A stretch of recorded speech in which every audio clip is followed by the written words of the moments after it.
My mother-in-law insisted on living together as a condition for my marriage. I accepted that, married my husband Donald, and began living with my in-laws.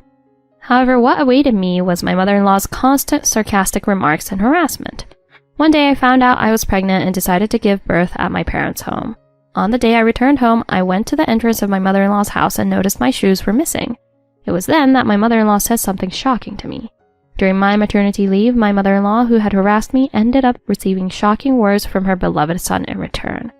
I'm pregnant with my second child now, but should I write about what happened during my first pregnancy? When I decided to marry my husband of 3 years and went to introduce myself before marriage, my mother-in-law gave us a condition. That condition was for us all to cohabitate once we got married. My mother-in-law deeply loves my husband and feels she cannot live apart from him. He is an only child and has never experienced living alone. When he mentioned applying to a university out of state, he faced immediate resistance from his parents. In the end, he chose to attend a local university that he could commute to from home. That's how unwilling my mother-in-law was to let go of my husband. Since I'm also an only child and grew up being doted on by my parents, I can somewhat understand my mother-in-law's feelings. Living together was a condition.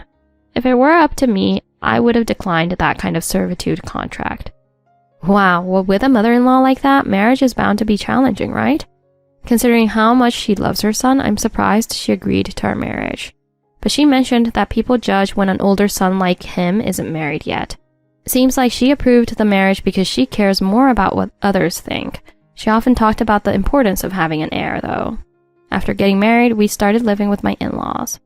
Every day was bewildering because our lifestyles and habits were so different. On top of that, my mother-in-law would always find something to criticize me about. I was told my cooking tasted bland, so I made it richer, but now she's saying it's too strong. I'm in a dilemma. My cooking never seemed to please her, so she always found something to criticize. But my husband and father-in-law always enjoyed it and would say, "Delicious, delicious," so I didn't worry too much. When my husband says it's delicious, my mother-in-law would say with a hint of envy, "Men generally prefer stronger flavors, you know." I was pressured every day to quickly have a child, preferably a boy. Of course, I was nitpicked behind my husband's back. Besides that, I faced various forms of harassment. However, since I reported everything to my husband and complained regularly, he understood the mistreatment I received from my mother-in-law. I had planned to move out eventually, so we were saving together for that time. It was a promise made at the time of marriage, so we decided to live with my parents for 3 years and steadily prepared for the future. I managed to brush off my mother-in-law's sarcastic attacks somehow, sometimes venting to my husband to relieve stress, and lived day by day. About a year after marriage, I discovered I was pregnant. When I told my husband, he was very happy. Overjoyed, he wanted to buy baby items right away, but I told him it was still too early. Still, I was happy that my husband was pleased. When we told my in-laws, my father-in-law was happy, but my mother-in-law seemed displeased. "I'm happy that a grandchild is being born, but I won't be taking care of it. Lately my back and legs hurt, so I want you to take care of it. So don't count on me for that." It was supposed to be a moment of pure joy, but then my mother-in-law said something that instantly dampened the mood. When I gathered myself and reported the news to my parents, they were overjoyed. I told them over the phone, and my parents' joyful voices overwhelmed me. My parents suggested that, of course, I would give birth back at their home. I asked my parents to take care of me, thinking it would be better that way, given my mother-in-law's attitude earlier. Although it was after the fact, when I told my husband that I would be going back to my parents' house to give birth, he agreed that it was a good idea. When I told my parents-in-law about the plan, my father-in-law agreed, but my mother-in-law was furious. "It's my grandchild, so why are you raising it at your parents' house? Isn't that strange? It's absolutely not right." That's what she said. The grandchild is a nuisance to her, but she wants us to stay home. What am I supposed to do? But this time, I didn't intend to back down, so I insisted on returning to my parents' house to give birth. For my mother-in-law, a rebellious daughter-in-law isn't cute, so she got even angrier. My husband sided with me, so he supported me and managed to calm my parents-in-law down. But one remark from my father-in-law managed to quell my mother-in-law's anger. It was a perfect example of someone completely changing their attitude in an instant. As expected, my father-in-law is skilled at handling my mother-in-law. I don't know if he said it to calm her down or if it was his true feelings, but he said, "It's been a while since we've had actual family time." I've only lived with them for about a year, but I'm always reminded that I'm not actual family. My husband heard it too, and his face was twitching. But those words instantly made my mother-in-law happy. She even agreed to me giving birth at my parents' house. You need to go back to your parents' house and relax sometimes. She was calm and smiling brightly, which was hard to believe after her anger earlier. I was worried about my mother-in-law on many levels. While disappointed by my father-in-law's comment, I got permission to give birth at my parents' house. After that, I continued my days without much change. Maybe my mother-in-law's harassment decreased a bit. In my last month of pregnancy, I started packing to go to my parents' house for the birth. My mother-in-law watched me with a smile.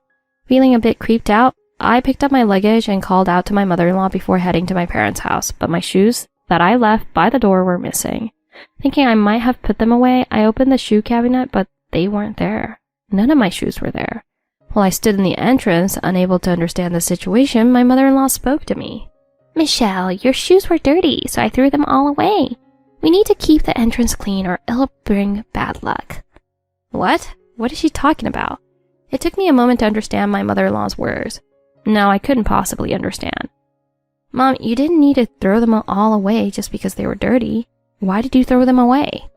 "Because your shoes are dirty and smelly. There's no point in keeping garbage, so I had to throw them out." Dirty? Smelly? Even the sneakers my husband bought me because they looked comfortable when we went shopping for baby supplies were thrown away. I just started wearing them today. What do you mean by dirty? There were even shoes that I just started wearing today, right? I haven't even worn them once. "Did I see such shoes? I don't know, maybe you're mistaken?" My mother-in-law denied it after saying she threw them away. "No need to thank me. Come on, hurry up or you'll miss your train." Without any sign of remorse, I was pushed out of the entrance barefoot by my mother-in-law. Then I heard the sound of the entrance being locked. I didn't have the house key, so I couldn't get back in. I rang the doorbell several times, knocked on the door, and shouted to be let in, but there was no response. I thought of at least getting my slippers, but they were put away. The back door was also securely locked. I gave up and decided to go back to my parents' house barefoot. I thought about buying shoes somewhere, but there were no shoe stores on the way to the station. So there I was, a barefoot pregnant woman dragging a suitcase down the street. Almost everyone I passed turned to look at me. I was embarrassed, but looking down made it worse, so I held my head high and walked confidently, as if to say this is perfectly normal. When I got near the station, my phone rang. It was my father. I wondered why he was calling at this time and answered the phone. "I was able to get off work in the afternoon, so I'll come pick you up now. Are you already on your way here?" Hearing my father's voice, something inside me snapped and tears started to fall from my eyes. I'm near the station now. I managed to choke out a response to my father. Hearing my voice, he seemed to sense something was wrong. "What's wrong? Did something happen? Where are you? I'll come get you right away." He fired off questions rapidly. I told him to pick me up at the station and sat on a bench. I covered my feet with my skirt to hide them. I was glad I was wearing a long skirt. About 30 minutes after the call, a familiar car stopped in front of me. My father had come to pick me up, so I quickly got into the passenger seat. My father must have noticed my red eyes and realized something had happened, but he pretended not to know and made small talk in the car. When I arrived at my parents' house and entered the entrance, my father told me to wait here. My father went inside and disappeared into the back, then came back with a basin filled with hot water. He brought a chair, sat me down, and washed my feet. I said it's okay, I can do it myself, but... "This isn't for you, it's for the baby in your belly. If you bend over, the baby will be crushed and feel uncomfortable. That's why I'm doing this." He said that and continued washing my feet quietly. I felt overwhelmed with guilt. After washing my feet, I went inside the house and relaxed. My father made me a cup of decaffeinated coffee and brought a lap blanket to keep me warm. We spent a leisurely and pleasant time, talking about whether we've decided on a name for the baby and looking at baby goods he had bought. My father is so kind. In the evening, my mother came home from work. "Michelle, you're here? Oh, welcome back. Wow, your belly has gotten so big. So why did you come back all of a sudden? What happened? Tell me everything."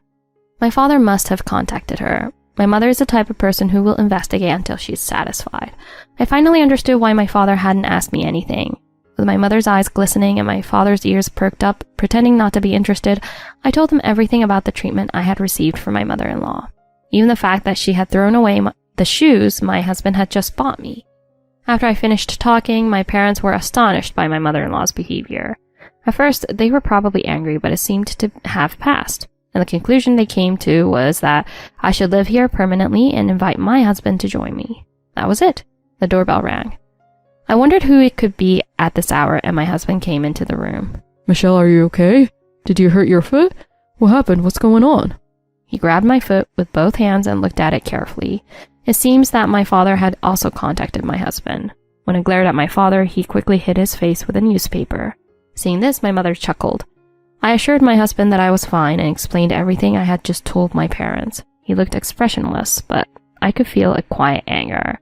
I jokingly reported that my parents suggested we should live here. I expected him to laugh and brush it off, but he started to think seriously. Well, and joking aside, when I started to say that, my husband turned towards me. Yeah, let's do that. Dad, Mom, I appreciate everything you've done. Are you sure about this? Is it really okay? We're thrilled, though. My mother and father look happy at the unexpected answer.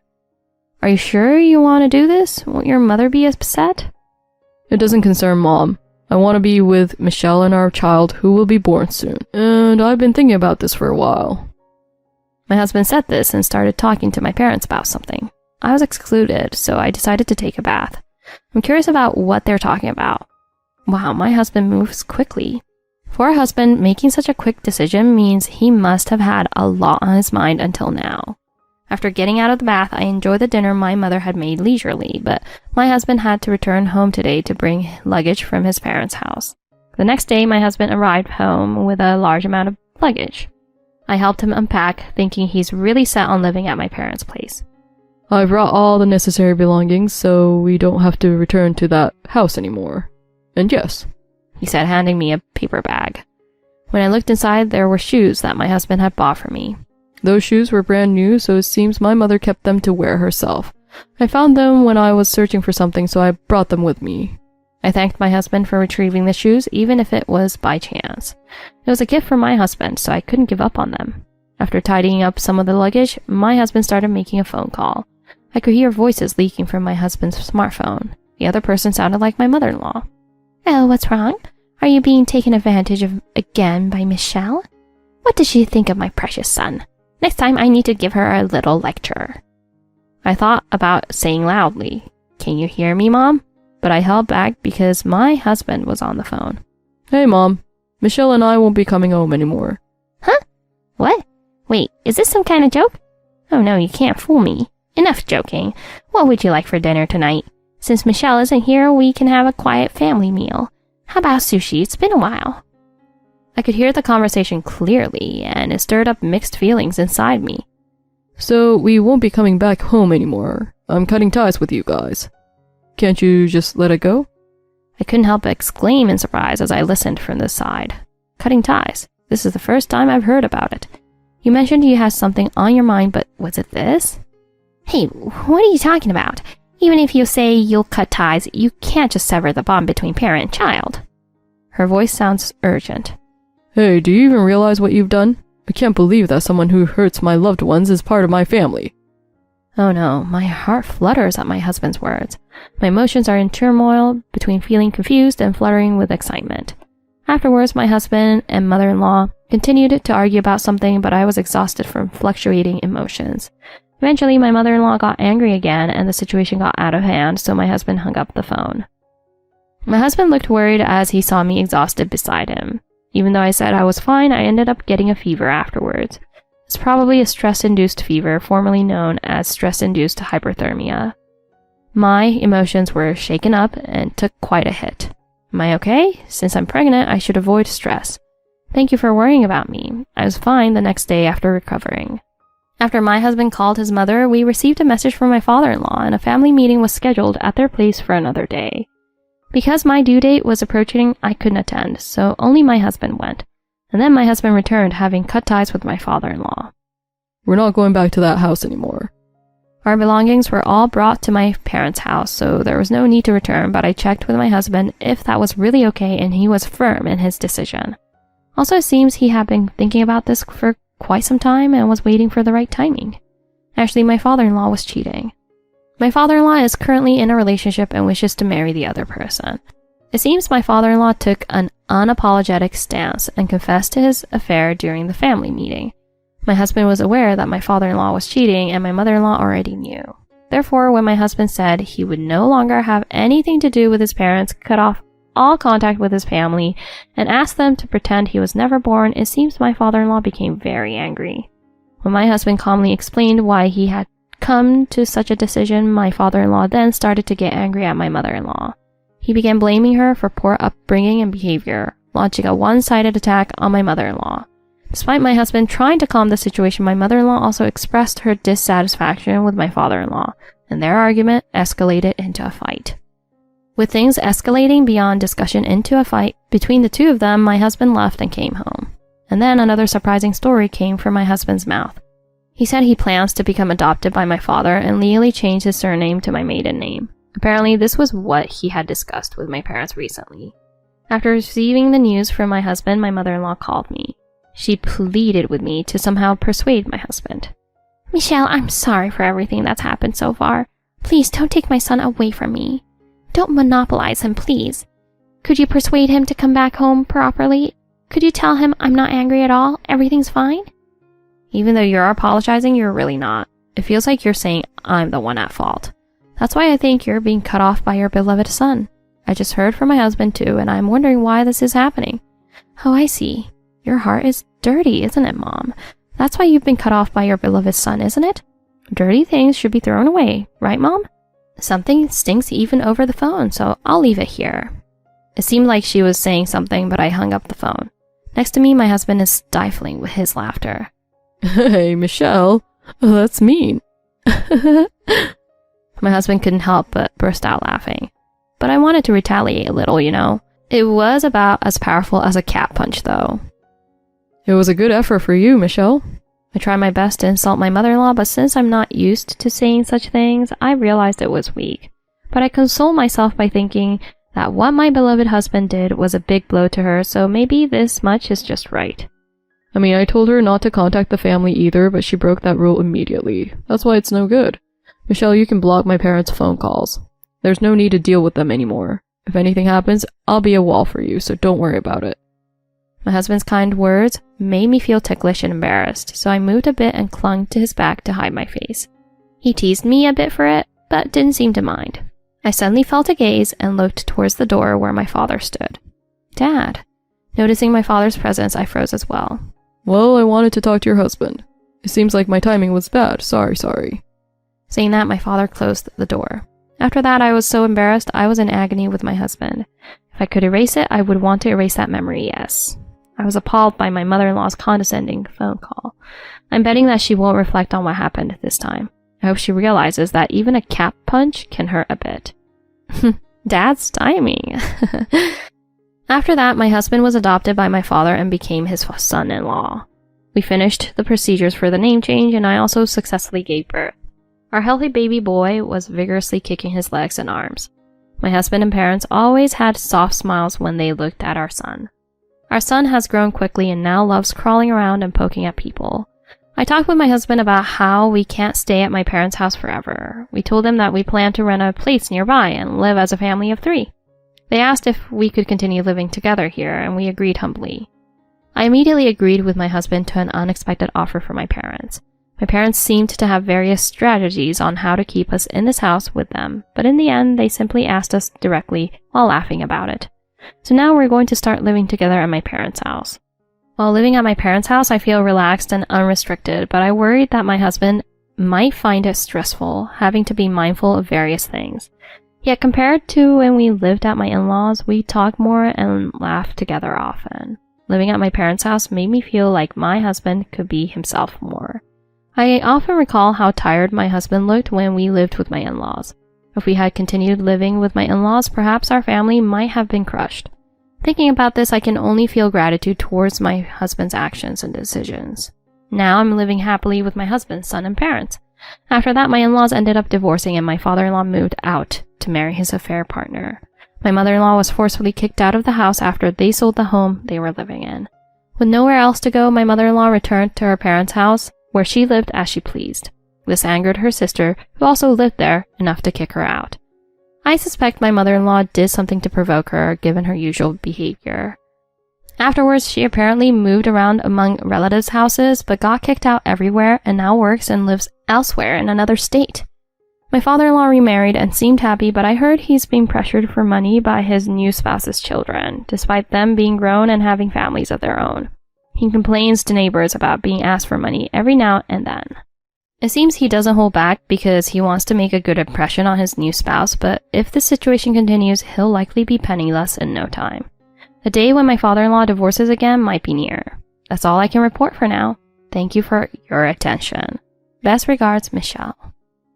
The whole family seems so close-knit. I envy that. Before losing everything, shouldn't the father-in-law have escaped? Cutting ties was the right call. Your husband's decisiveness and initiative were great. I'll pray that your happiness continues, Michelle. The mother-in-law lived with her son and daughter-in-law, occasionally harassing the latter, but still enjoyed happy days with her beloved son. Disrespecting her beloved son's wife resulted in her own disrespect. Because the father-in-law neglected his own family, he was disrespected by his remarried partner's family. Michelle's husband chose the right person to cherish and build a happy family with. What goes around, comes around, both good and bad. Let's take a moment to reflect on our actions once again. Trying to recover at home after my pregnancy. When I went to the kitchen, I saw my mill put stuff in my food. I didn't originally have a bad relationship with Maggie, my mother-in-law, but since my pregnancy was discovered, it feels like the harassment started little by little. I think my husband hasn't noticed the harassment.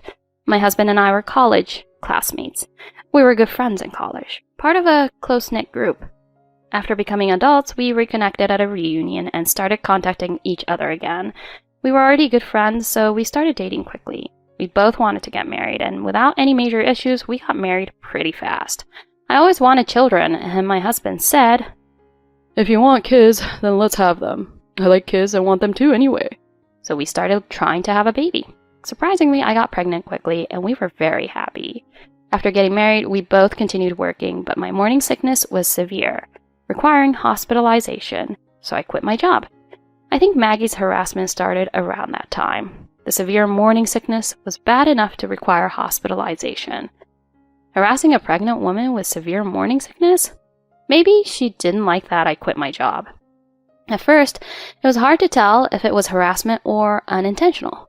Whenever Maggie came over, she'd bring things like raw seafood, coffee, or alcohol, things pregnant women should avoid. I would always decline, saying, "I have to avoid these while pregnant." She was persistent sometimes, but usually she'd give up. But gradually she'd start saying things like, "Gwen, you quit your job, so at least do the housework properly." Or around November, she'd say, "Gwen, you're at home all the time, so you must be bored. I brought flowers and cleaning supplies for the graves. Go clean them. I have plans now, so thanks." I ended up cleaning the graves alone. I should tell my husband to warn her, but she always comes when he's not home, so I can't ask for help at the moment. When I reported what Maggie said afterward, my husband gets angry and worried. When I told him about the grave cleaning, he said, "What was she thinking? Making a pregnant woman clean graves? I'll tell her never to do that again. Gwen, you need to refuse." And even after that, Maggie would suddenly come over, saying things like, "Pregnancy isn't an illness, so quitting your job is an overreaction," and asked me to drive her for shopping. Even if I said, "Sorry, I don't feel well today," she'd insist. "You quit your job and don't do housework, so you can rest anytime." She wouldn't back down at all. Even on shopping trips, she'd say, "You're home all the time, so you should move a bit," and make me carry heavy bags or park far away to make me walk a lot. She kept visiting, making snide comments, and asking for favors. My belly is getting quite big, and it's honestly exhausting. Doing normal housework while pregnant is hard enough, let alone taking care of someone else. Did my husband really warn her properly? Or is it that I'm too kind and Maggie is taking advantage? I do report to my husband every time Maggie visits and tell him how difficult it is. He says he'll talk to her, and I think he understands my feelings. But either his way of saying it is too gentle, or Maggie is just too pushy because nothing seems to change. With the due date approaching, my body is getting heavier and it's tough. I've told Maggie that I want her to stop, but since I've always had trouble being assertive, maybe she doesn't take me seriously. I'll talk to my husband again and ask him to help me. I'll also try to be more assertive. If this continues after the baby is born, I'll definitely explode. Hang in there. With a due date near, make sure you don't overdo it. After that, I talked to my husband again, and we both spoke to Maggie, but not much changed. In fact, she started visiting even more frequently. Gwen, you're not going back to your parents' house, right? It's tough to take care of your first child alone. I'll help you when the baby is born. And she started leaving her stuff at our house every time she visited, even though neither my husband nor I had given permission. It'll be easier if I leave my things here, so I can come anytime. She kept putting her belongings in the room we planned to use as the nursery. She even bought a bed for herself, saying, "The guest bed at your place is uncomfortable and hurts my back. I bought a bed, so please, receive and assemble it today." My husband said he'd take some time off work when the baby was born, so he was getting busier, coming home late. I reported Maggie's actions to him every time, but since he was always tired from work, we couldn't have a proper discussion. Eventually, labor started, and although I contacted my husband, he was tied up at work. He said he'd come home as soon as possible, but he couldn't make it in time, so I took a taxi to the hospital alone. Labor started around 8 p.m., and the baby was born safely at night. My husband didn't make it to the birth, but he came to the hospital as soon as the baby was born. Due to COVID-19 measures, he could only visit once during my hospital stay, but he picked us up from the hospital when we were discharged. After discharge, the doctor advised us not to go out for a month, and even though it was an easy delivery, I was still physically drained. I wanted to spend my recovery period quietly at home, but as soon as I got home, Maggie visited. "I'm happy to see that you're doing well. I bought some seafood. Let's all eat together." Why did she come over so suddenly again? "I thought it would be nice to eat fish together. You should have called sooner to let me know you were ready to have visitors." When she brought it during my pregnancy, I got mad because mackerel isn't allowed. So this is her revenge? "I'll prepare it for you, so I'll use the kitchen." After a while, Maggie started setting the fish on the table. "This is for you, Rudy, and this is for Gwen." My husband and Maggie began eating the fish with delight, but I threw my portion into the trash. What the hell are you doing? Mom went through the trouble of buying this fish. But I can't eat this fish, so there's no other choice. What do you mean you can't eat it? It's just regular fish. If you don't have an appetite, you can eat it later. Why throw it away? "Yes, Gwen, this fish cost $150 per person." $150? Hey, you need to apologize to Mom. Gwen, what's wrong with you? Have you lost your mind? Actually, while Maggie was preparing the fish, the baby started fussing, so I went to get a diaper near the kitchen. I heard a voice from the kitchen and got curious, so I peeked in. I saw Maggie doing something to one of the fish. If you think this fish is edible, go ahead and eat my portion too. But that fish was meant for you, and now it's in the trash, so no one can eat it. No matter how bad things were during your pregnancy, that's going too far. That's just cruel. Can you say the same thing after looking at this fish? I didn't do anything wrong. What's wrong with you, disrespecting food and claiming you did nothing wrong? If you want to know who disrespected the food, ask your mom. What do you mean by that? When my husband and I looked at Maggie, she was staring down, nervously listening to our conversation. "I don't know anything, Gwen. Why are you suddenly saying such things?" I saw it. I saw you doing something to the fish. What? Mom would never do something like that. You must be mistaken. "Yes, what are you saying?" I recorded a video. Please take a look. I showed them a video I recorded of Maggie in the kitchen putting cigarette ashes into the fish as she prepared it. What is this? Why would you do such a thing?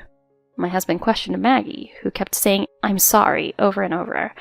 I questioned Maggie about why she did such a thing, but all she did was apologize. However, there's one more thing.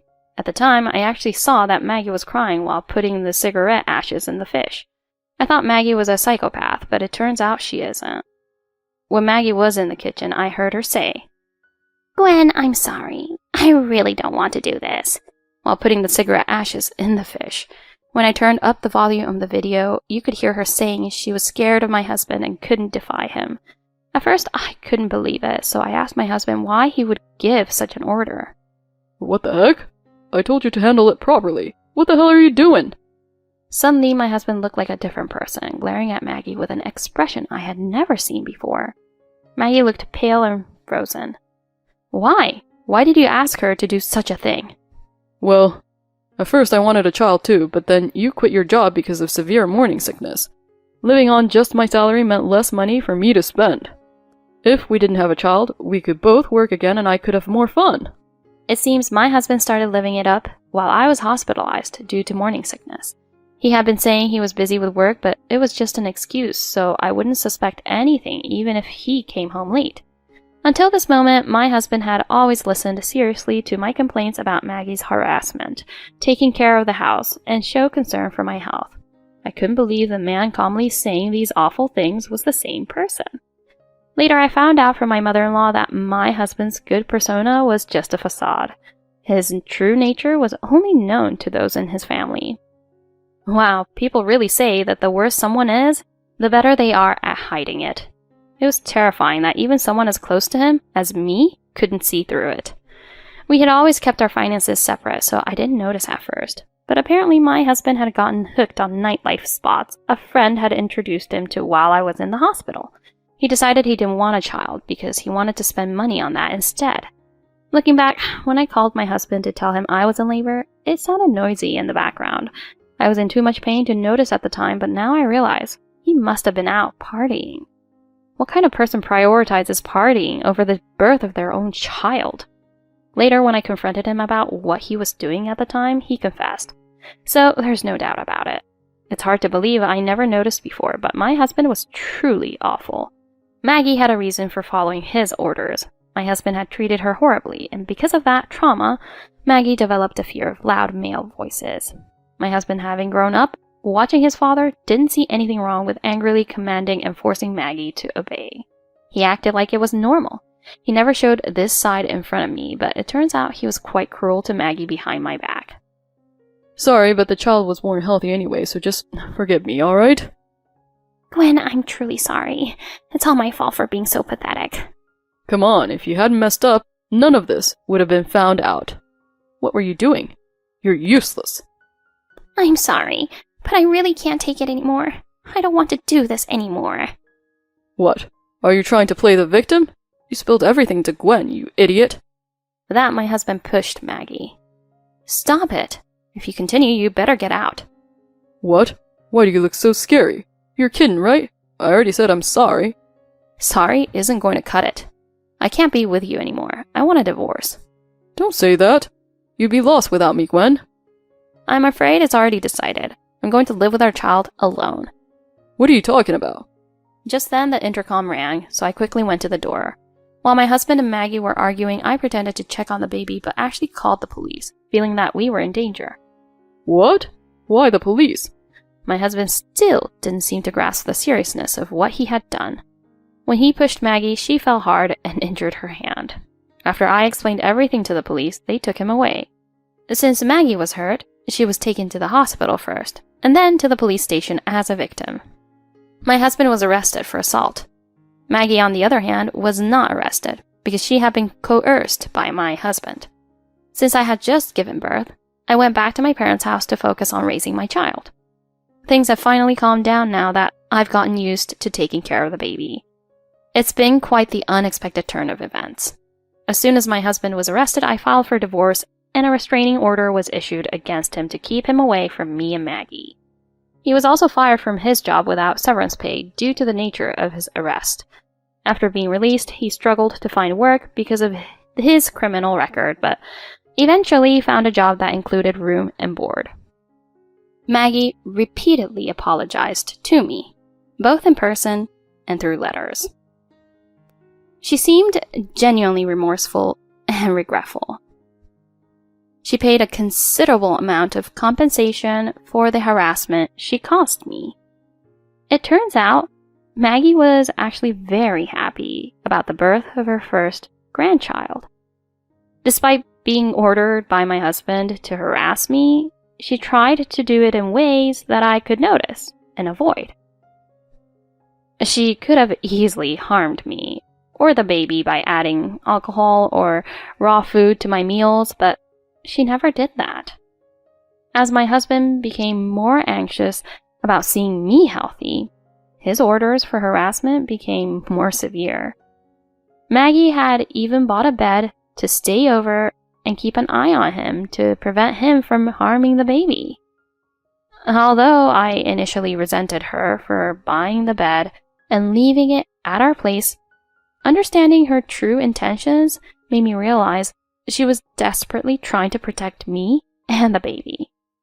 My husband, being an only child, means Maggie only has one grandchild. Once my feelings settle, I might consider letting her see the baby. However, the bitterness from my pregnancy and childbirth experiences might never fully dissipate. My ex-husband is working to pay alimony and child support, but he accumulated a lot of debt from his extravagant lifestyle during my pregnancy, so most of his salary goes towards repayments. He's struggling to cover his living expenses and has no money left for leisure.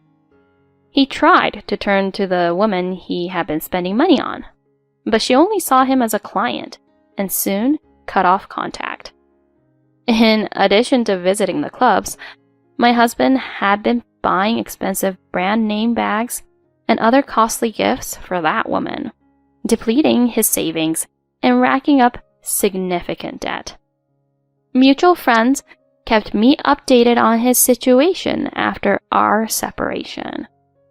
He had thought he could just move in with that woman after we split, so he was deeply depressed when that plan fell through. Apparently, none of his friends or acquaintances were willing to help him, and he was completely isolated. Even his own mother couldn't see him due to the restraining order, so he was utterly alone. He used to thrive on socializing and going out with friends, but now he had become a completely different person, quiet and subdued. Of course, with his debts, alimony, and child support payments, he was in no position to enjoy any leisure activities. I hope he continues to struggle. Once someone gets hooked on a hedonistic lifestyle, it's hard to break free. Even if he manages to pay off his debts, there's a chance he'll fall into the same patterns and rack up new ones. Serves him right. Despite everything that happened, I should be able to live comfortably for a while on the alimony and child support. Eventually, I'll need to find a job for my child's sake, but I plan to take it at my own pace and do my best. I'm really glad Gwen was able to be free from her terrible husband. How could anyone be that horrible to your own wife, especially when she was pregnant and also giving birth? I'm also glad Maggie was able to be free from Rudy as well, and I really hope that she finds her happiness as well. If you enjoyed this video, please give it a thumbs up and subscribe to our channel. See you in the next video! The family I married into forced me to eat standing up, saying there was no seat for a stranger.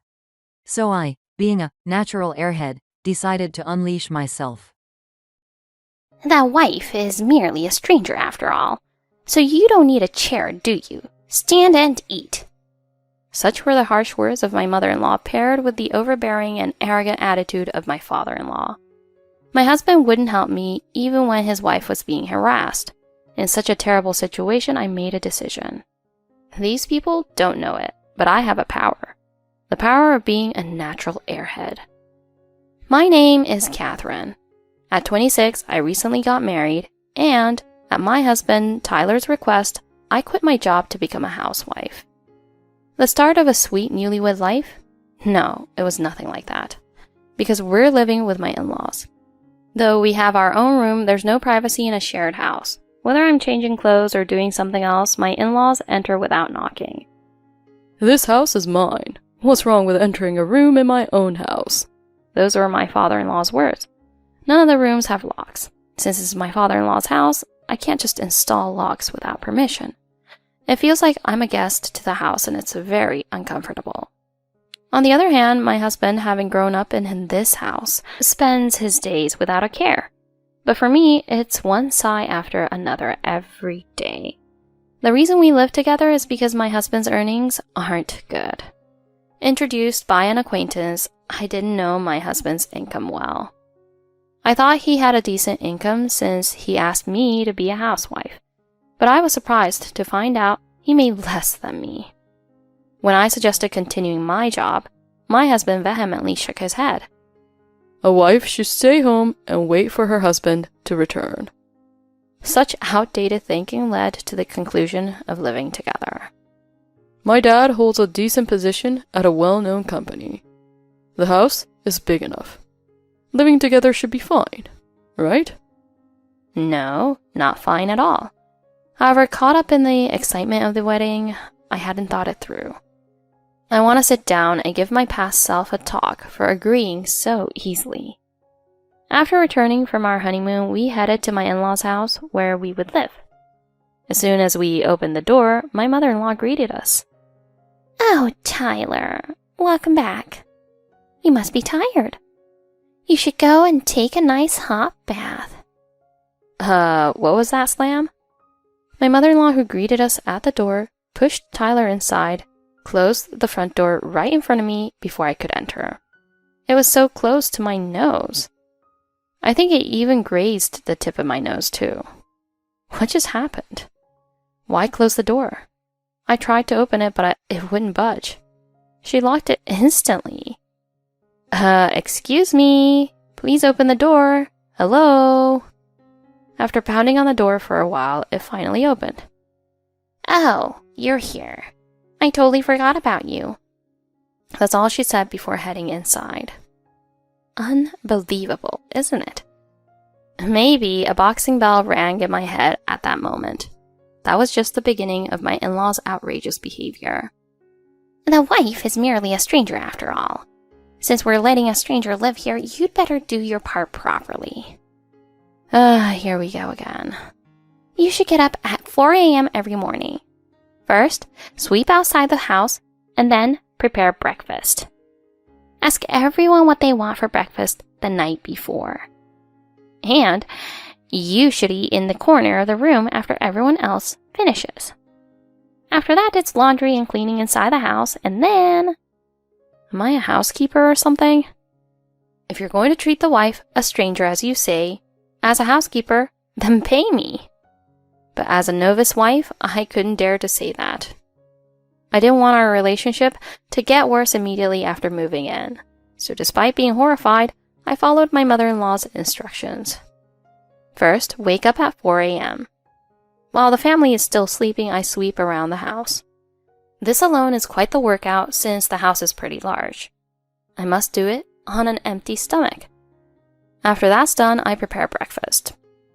I open the memo from last night with a request from my in-laws and husband. Father-in-law wants toast and eggs, mother-in-law wants an English breakfast, and Tyler wants bacon and toast. Are the different requests intentional harassment? While they eat breakfast, I make lunch for my father-in-law and Tyler to bring to work. Only after they leave do I finally get to eat breakfast myself. Just as I sit down, my mother-in-law bangs the table for some reason. Startled, I look at her face that resembled that of a demon. Are you okay? Catherine, what was that earlier? What was what?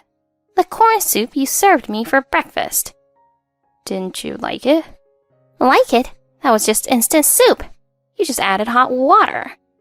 Yes, but how else can I make corn soup? Corn soup is made from real corn. Use a blender. But doing that in the morning is a hassle. A hassle? An average person like you should feel lucky to do household chores in a wealthy house like ours. Be honored to make breakfast for me. I didn't understand what she was saying, but she continued to vent her anger at me. That was long. Despite my confusion, my mother-in-law continued her lecture for over an hour.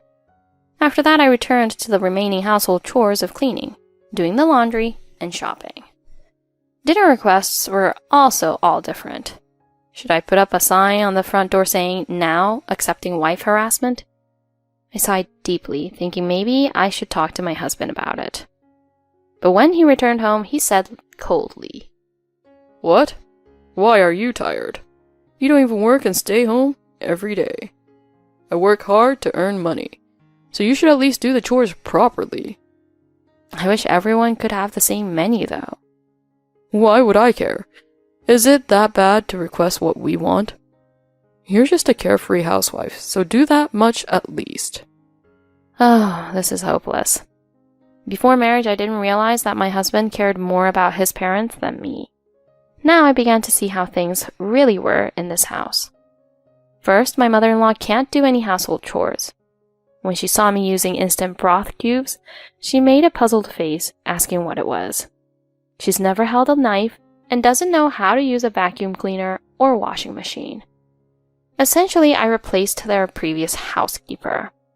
And my father-in-law must always come first in everything. He believes his meal should be served first, but cooking has a sequence, and sometimes his meal is prepared last. He sulks and refuses to eat, wasting food, so I have to apologize and coax him to eat.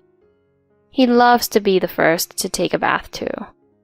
If he can't get in immediately after coming home, he gets grumpy. But his return time varies every day, so I never know when he'll be home. Though I thought being wealthy meant not worrying about bills, my mother-in-law scolded me, saying, "It's wasteful." So it seems the wealthy are frugal. Not knowing when my father-in-law would return, if I filled the bath after his arrival, he'd get cranky. What a useless wife. Furthermore, I was terrified when my father-in-law once demanded, Hey, Catherine, scrub my back in the bath. I responded with no way. Angry at my reaction, my father-in-law yelled, You're the wife. My word as your husband's father is a given. That's ridiculous. I firmly refused, so they unplugged the bath before I could use it, leaving me with just showers for 3 days straight after that. But as the last to bathe after my in-laws and husband, I was fine with just a shower. Little did my father-in-law know that I preferred it. However, after a month, I was exhausted from such a lifestyle. One day, I reached my limit. Where's my seat? One evening at dinner, my chair was missing. I tilted my head in confusion as my mother-in-law smirked. You don't need a chair, do you? What? I said you don't need a chair. I told you a wife is a stranger. We have no seat for a stranger here. So stand and eat. Excuse me? A wife sitting with us is too presumptuous. As my mother-in-law made this outrageous statement, my father-in-law smirked. My husband ate silently, not caring at all. In that moment, something snapped. I decided I didn't need to tolerate this anymore. That night, I decided to take action. People often called me natural. I didn't understand it, but it was possibly because I act on my impulses. This morning, as usual, I woke up at 4 a.m. to sweep in the dim light. Halfway through, I saw some early risers, like neighbors heading to work, jogging, or delivering newspapers. I've become familiar with my neighbors. A lady in her 60s who goes for an early walk every morning greeted me. Good morning. You seem busy today too. Good morning. I'm not joking around. I'm sincerely greeting her. But with a slice of bread in my mouth, it's hard to speak clearly. Are you okay? The lady looked concerned. It's hard to eat bread without a drink. Why are you eating while cleaning? What happened? Still worried, the lady watched as I smiled and explained. My mother-in-law told me to stand and eat the other day. What? That elegant lady in this house? Apparently, my mother-in-law pretended to be refined in front of the neighbors. The lady seemed taken aback. Yes, she told me not to sit at the table because I'm a stranger to her. So I decided to eat while cleaning. Seeing the lady's shocked expression, I smiled and resumed cleaning. This way I can finish my chores faster while eating. I can fill my stomach at the same time too. Multitasking allows me more time to prepare breakfast for the three of them.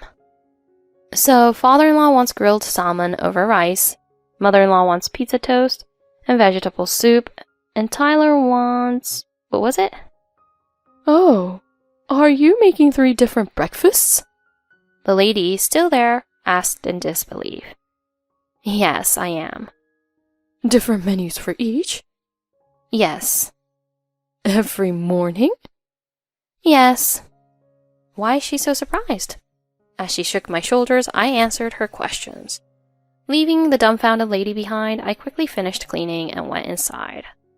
Once the 3 of them finished breakfast, Tyler and my father-in-law left, and my alone time with my mother-in-law began. Catherine, about the soup this morning. I took out some earplugs and put them in my ears. What? What are you doing? Hearing her faintly, I answered, wearing earplugs. My mother-in-law widened her eyes. You! How dare you!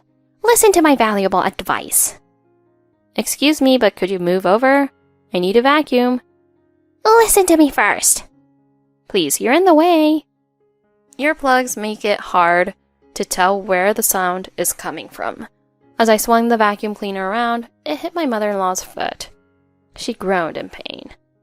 Please don't stand behind me without a sound. Are you okay? Ew.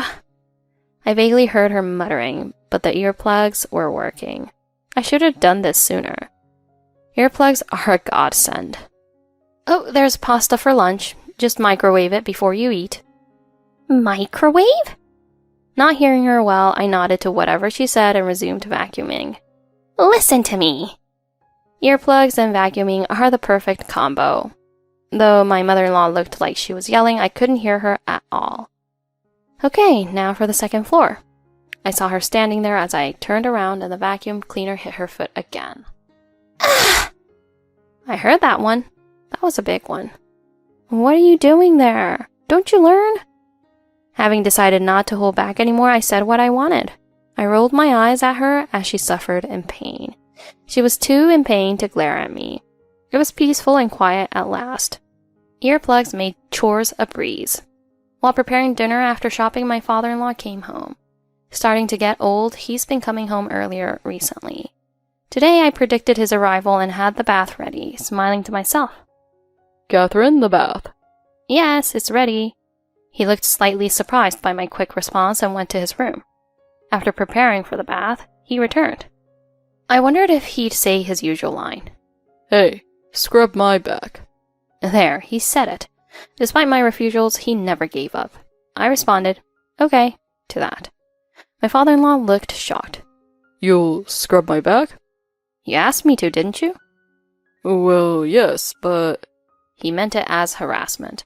If I refused, he could berate me as a bad wife. But that ends today.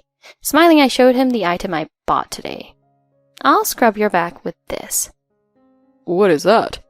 It's a scrubber. A steel wool scrubber. His face twisted. What are you saying? Using that would be too painful. Well, your back must be extremely dirty if you need to ask me to scrub it daily. A grown man should be able to wash their back on their own, but asking me? It must be filthy. Since it's that serious, I'll scrub it thoroughly for you. No, you don't have to. Don't be shy. I'm not being shy. I'm telling you, you don't have to. Here, let me scrub like this. I scrubbed his arm with a brush. Oh, enough. No more. He screamed and fled. Too bad. I prepared it just for him. Maybe I'll use it on my mother-in-law later. Satisfied with my plan, I continued making dinner. My mother-in-law's screams echoed that night. After a few days, my husband returned from a business trip, looking frantic. Oh, you're back. I thought you'd return tomorrow. My parents called, so I came back early. What do you think you're doing? I'm just following your parents' wishes. Standing while eating, doing chores, trying to scrub backs, waking up early. No, not that. Whatever he wanted to say didn't matter, because he never helped me. Hey, listen to me. Nope. You're listening, though. You're answering me. True, I thought to myself while sticking my tongue out at him internally. You don't listen to me nor help me out, so I won't listen to you anymore. Huh? From now on, I'll just give you my half-assed response. Ignoring my stunned husband, I resumed cooking. Seeing my in-laws' pale faces, I wondered why they looked so scared. Had I done something wrong? I'm just fulfilling my role as a wife. Catherine. I answered vaguely. Listen to me. Yeah. What do you think I am? Uh-huh. I'm your husband. You. It's a divorce. I'm divorcing you. Oh? I couldn't help but smile at those words. Oh, that's a nice thing to hear. What? I smiled broadly, showing him the paper I had hidden. My husband looked startled. Good, I'm glad you feel the same. Here, I've signed my part, so sign yours. What's this? Divorce papers? Yes, I had prepared them. I anticipated this outcome when I decided to act freely. I'm happy he said it first. I'm so happy you're the one who suggested it first. I thought it'd feel like I was running away if I said it. Well then, make sure to sign it ASAP. And let's ask your parents to be witnesses. No, I didn't mean it. Be a man and own your words. Or do I need to scrub your back with steel wool too? Steel wool? Hearing my husband scream, my in-laws rushed to persuade him. With their help, the divorce was finalized. They even paid me compensation, wanting me to leave quickly. Regaining my peace, I found a job and resumed my carefree single life. One day, my ex-husband called. When I answered, he complained about the rumors spreading, making it hard to live there. Apparently, many people saw me eating bread while cleaning, and rumors spread about my mother-in-law saying I'm a stranger and that I should stand while eating. Probably the neighbor lady spread the word. We're being labeled as a terrible family because of you. It's true, isn't it? Well, yes. No, it isn't. Do something about it. Explain to them that it was all a lie. No way. Move if you can't stand it there. We're broke. Apparently, the company laid off many employees due to the recession, and his now old father was one of the first to let go. So there's the retirement money then. Because of the recession, it's a pittance. How about your salary? It was recently cut. Well, bad luck continues, doesn't it? Stop answering like it's someone else's problem. It is, though. Don't say that. You work, right? Please help me. I don't help those who didn't help me when I needed it. With that, I hung up and blocked his number. I have no idea what happened to them after that. Passing by their house one day, I saw it was gone, the land empty. So I guess they moved. Imagining them in a small apartment, not having enough money for a table, so eating while standing made me chuckle.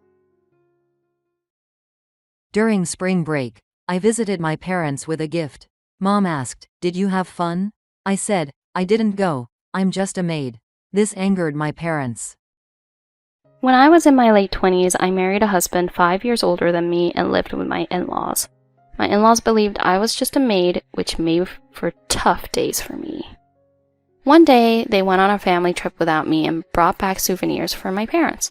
When I went to give it to my parents and was talking to them, my parents heard the words, "I'm just a maid," and became extremely furious. My parents, unable to contain their anger, hatched a plan. In front of them, I inadvertently uttered the words, "I'm just a maid." My furious parents then launched a counterattack. Should I write about that dark period in my life? Back when I was in my late 20s and I was married to a husband 5 years my senior, we were also living with my in-laws. Living together was a first for me, and since I lived in a rural area, there are still many people with old-fashioned beliefs. I was obsessed with the idea that as a bride, I should adhere to the household customs of that family. My parents had told me to be careful about what I said, and I thought my in-laws' words were absolute, which only made things worse.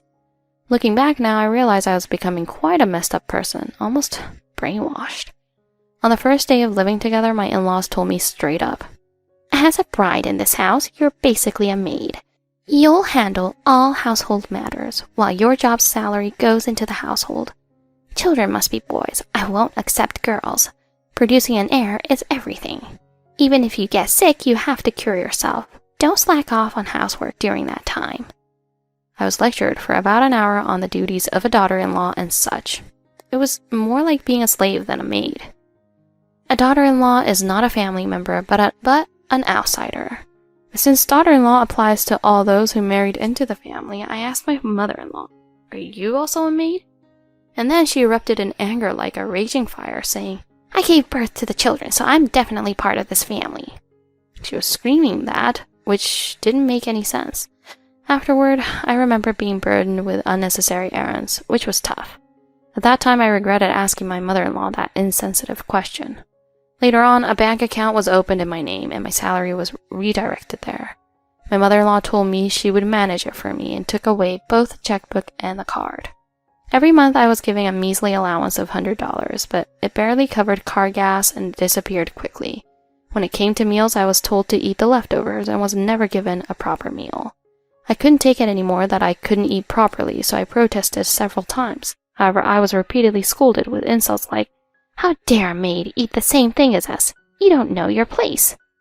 When I went shopping for groceries, I managed to survive by buying a small amount of food for myself. I was only able to do this because my in-laws were careless with money. If they had checked the receipts and properly managed the finances, I might not be alive today. At home, I had no time to rest and was constantly forced to do housework. I went to work, came home, and did more housework. It was a never-ending cycle. Work actually felt more relaxing in comparison. Back then, my break times were the most blissful moments. Drinking warm tea while listening to my colleagues' complaints was such a relief. On top of that, a colleague who knew my family situation made me a lunchbox every day. She'd laugh and say, "It's the same effort to make 1 or 2 portions anyway." I can't express how grateful I am for her kindness. Thanks to this colleague, I was somehow able to continue working. What a great colleague. It's a treasure to meet someone like this. It's so nice to be able to casually care about others.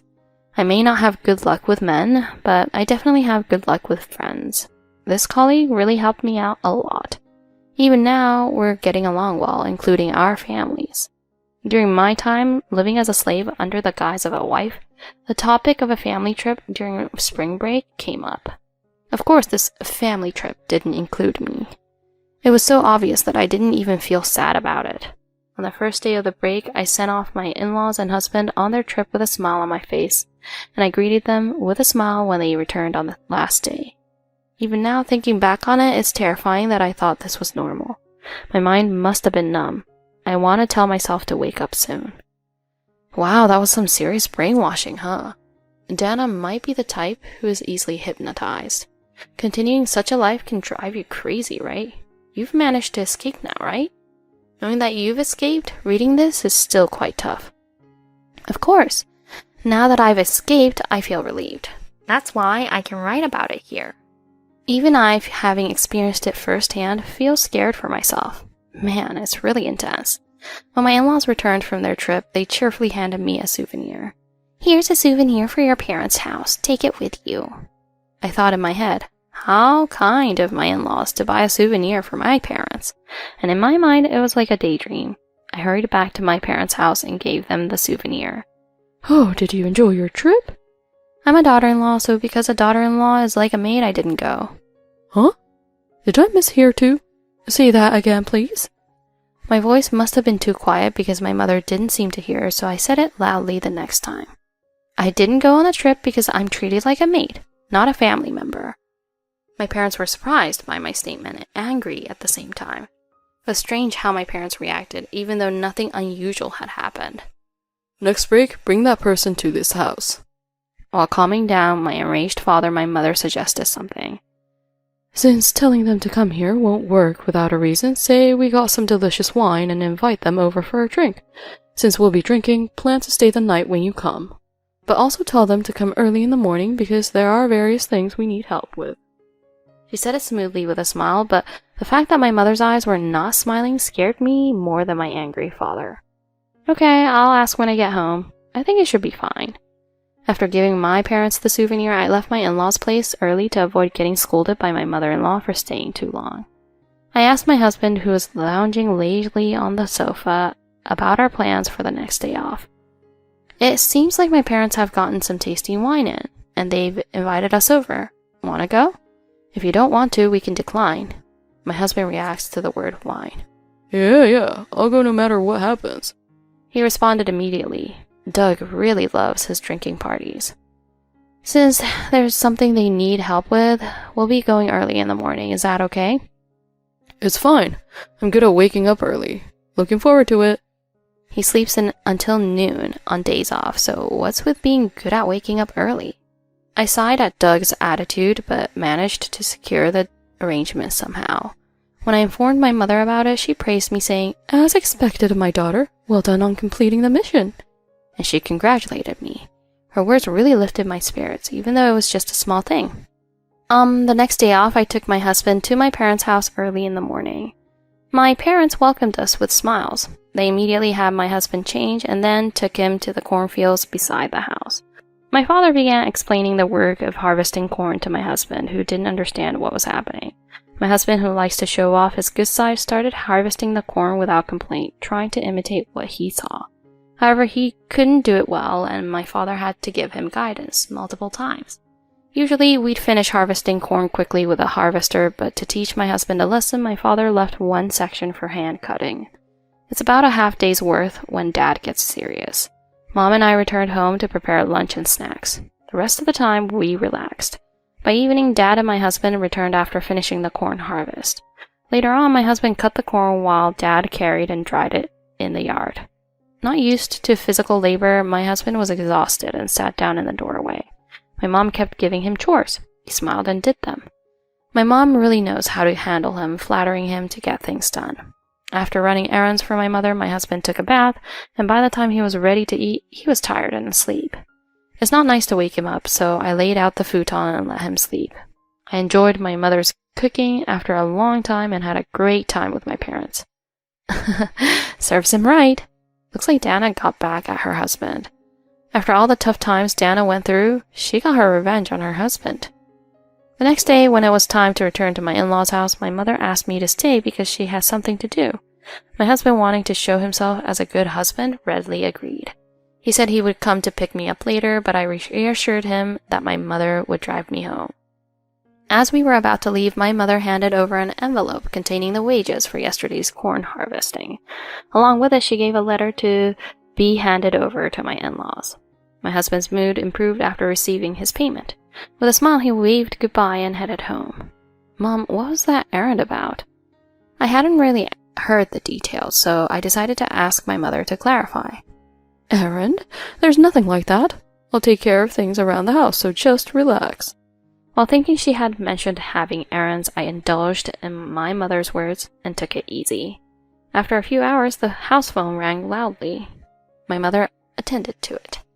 During her conversation, she maintained a composed tone, but her words contained hints of anger.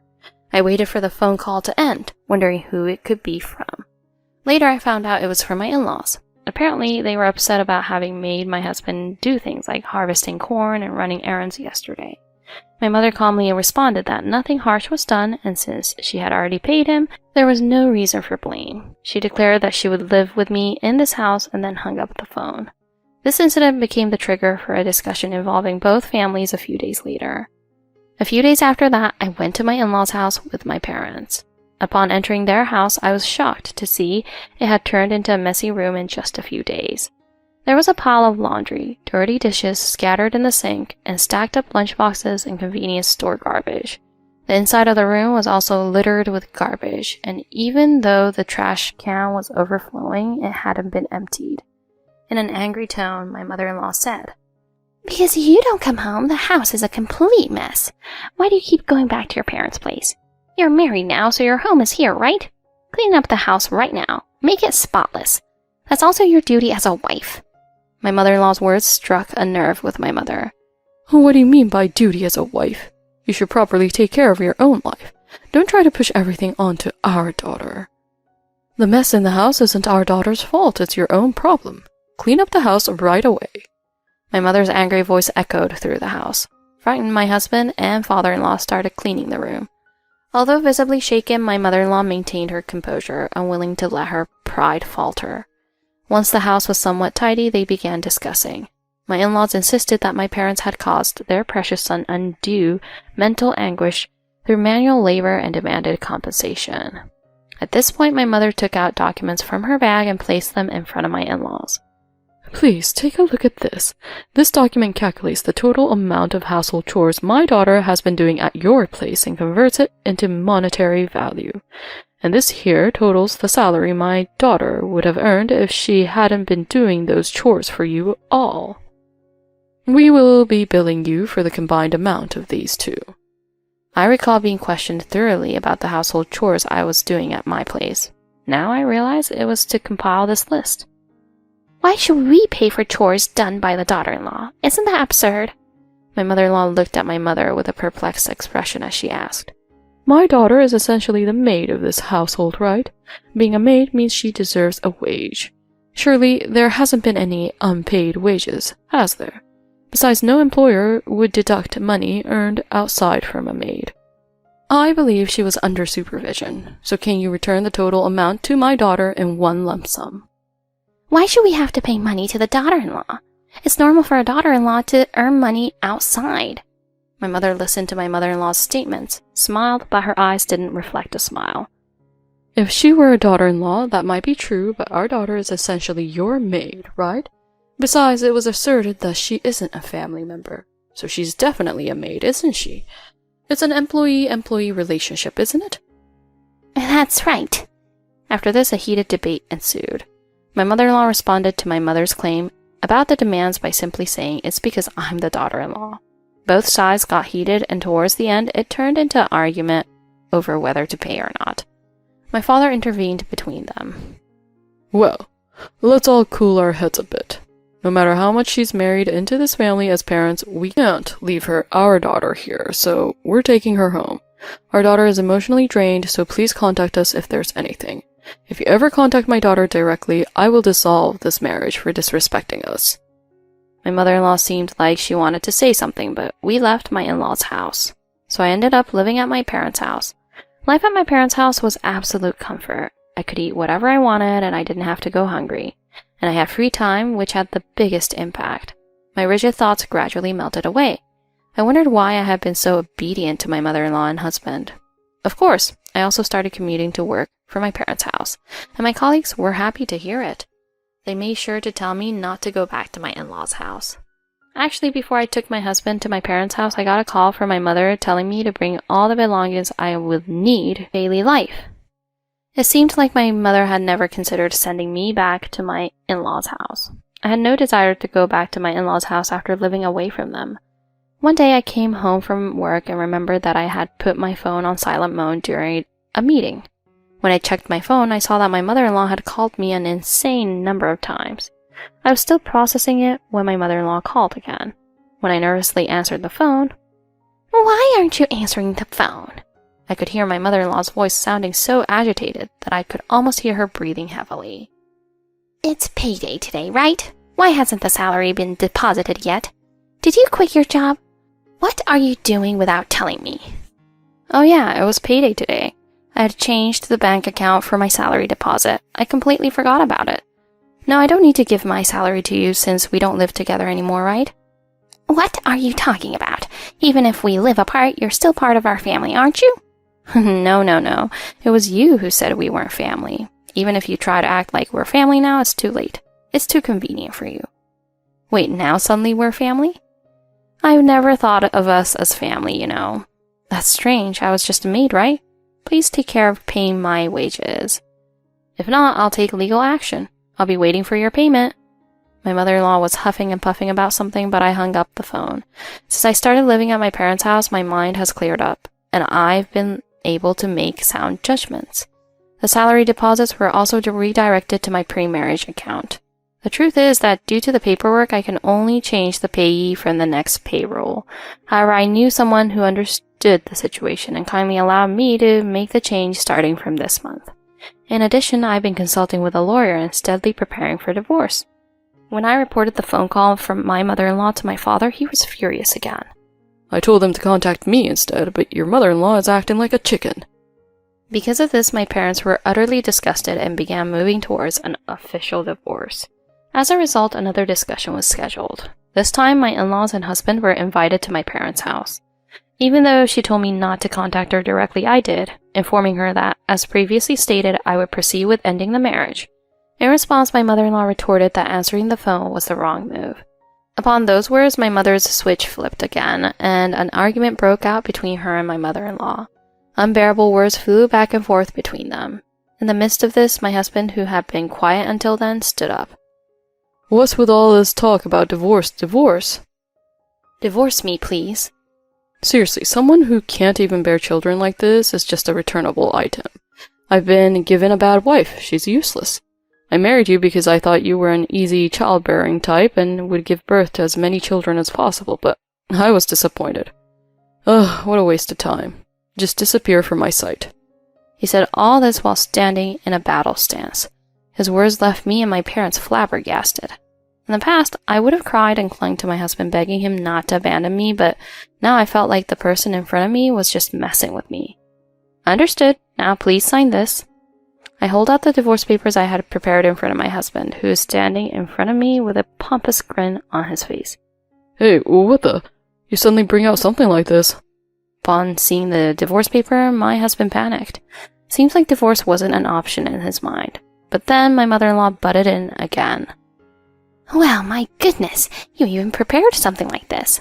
You're the worst kind of people. You don't even have any intention of discussing things, do you? Son, just sign it quickly already. It's probably better to cut ties with a jinx who can't even bear a child like this. Oh, mother-in-law, introducing yourselves as jinxes, huh? For Dana, you guys are the jinxes. You poor things who can't see yourselves objectively. I almost said no, I really want to introduce myself. Upon hearing those words from my mother-in-law, my husband couldn't back down anymore and signed the divorce papers. Regarding this, I mentally gave my mother-in-laws a nice assist. I didn't think we could get divorced so easily, but from then on, things were tough. We managed to sign the divorce papers easily, but we argued over compensation. We both hired lawyers and were in a situation where we were demanding compensation from each other. We had a talk, but it led nowhere. When we were deciding whether to go to court or not, I discovered that my mother-in-law had changed the PIN on the account card my in-laws set up for me without asking, and it wasn't the one I had given her. Moreover, since my mother-in-law kept my checkbook and cards, it was proven she managed my salary. Also, based on weight loss since marriage and counts from colleagues, it was evident I wasn't allowed proper meals and was harassed by my in-laws. This led to the settlement where my husband agreed to pay the amount we initially proposed. It took half a year to finalize this outcome, but I managed to recover my wages successfully. With compensation resolved, I submitted the divorce papers to the municipal office. Thus, I officially became estranged from my husband. I reclaimed myself and lived freely. It was tough, Dana. There's no other way to put it. It was nothing short of a disaster. After going through such hardships, I can only hope for happiness now. 8 years after the divorce, when I had completely forgotten about my ex-husband, I received a message from someone. It seemed my ex-husband had moved out of his parents' house and started living alone. The year after our divorce, he married a young girl. She had fair skin and a model-like figure, so beautiful that she became well known in the neighborhood. They were dubbed the Beauty and the Beast couple, and gossip spread about them. Soon after, his wife became pregnant, but it turned out the child wasn't his. Once this was discovered, they divorced immediately. About half a year later, he married another young woman. However, unable to withstand the bullying from his parents, his wife fled within 3 months. Around another 6 months later, he welcomed yet another new wife. Perhaps his parents desperately wanted a successor because they treated this new wife kindly. Thanks to that, although his wife didn't run away, they couldn't conceive a child even after 1 or 2 years. Finding this odd, they went to the hospital for tests but found nothing abnormal. At that time, upon the hospital doctor's recommendation, my ex-husband also underwent testing. There couldn't possibly be anything wrong with my son. It's the wife who's abnormal, my mother-in-law said, apparently causing quite a scene in the hospital. The result was that my ex-husband had a problem. He is unable to have children for the rest of his life. Once this became clear, his parents suddenly started favoring their younger son. Up until then, my ex-husband had been pampered as their precious eldest son, but he was suddenly ostracized by his parents.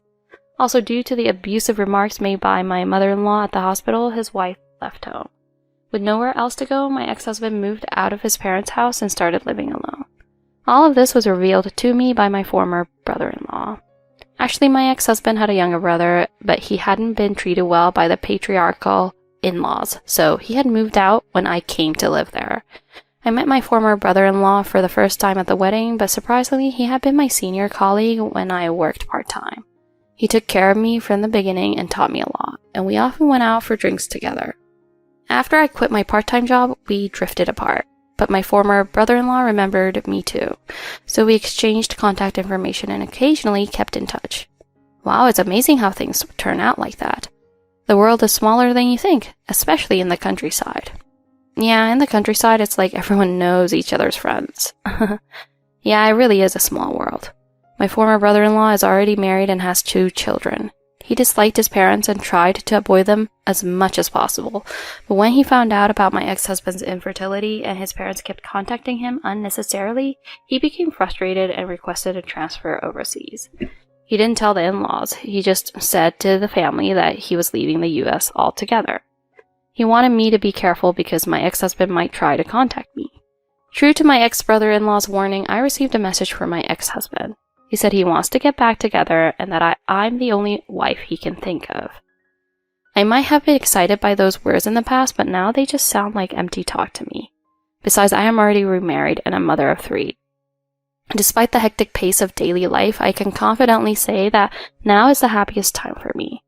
I feel nervous when I try to convey this to my ex-husband. If I say the wrong thing here, I'm afraid my ex-husband might get the wrong idea and I think I still have feelings for him. My ex-husband tends to misinterpret things selfishly and go off the rails, so I carefully chose my words and explained myself thoroughly to avoid any misunderstanding that I still have feelings for him. My ex-husband was so frustrated that he couldn't put it into words. He couldn't accept that I, who was like a slave-like maid, could be happier than him. The words my ex-husband managed to come up with were, "Well, you're still useless after all." I murmured, "All right," in my heart. Since my overly possessive husband made the decision himself to cut ties with me, there shouldn't be any contact from him in the future. He has a lot of pride, so if he mistakenly thinks he's the one who abandoned me, that's fine. I ended the call with my ex-husband without harboring any unnecessary resentment. Just this alone is enough. Once again, I've won. Isn't my ex-husband quite the dangerous type? He might end up on the news in a few years. Those types are easy to manipulate if you stroke their ego. Well, I wouldn't want to be around such a person. Dana, you really made a good choice in getting married. Honestly, I think I was really messed up in the past, but now everything is normal. Surrounded by a loving husband and adorable children, we laugh together every day. Thank you for listening to my story from the past. I responded to my ex-husband's contact. It was a tough story, Dana. It seems your in-laws' adherence to old beliefs led to the collapse of their family. We need to adapt our thinking to fit the times too. I hope Dana's happiness continues just like this. Traditional beliefs of male dominance and female subservience, where a wife is not considered family but exists solely to bear children. Even though my mother-in-law must have endured painful experiences being treated like this by her own mother-in-law, she did the same to me. If only she had realized she was perpetuating the same behavior as her mother-in-law and had seen her actions objectively, perhaps the outcome would have been different. Similarly, my ex-husband, raised by such parents, had his thinking distorted. In the end, he was even abandoned by his parents, likely to face a lonely end. Things considered right in one era can become wrong in another. Perhaps what's needed is a flexible mindset that can adapt to any era.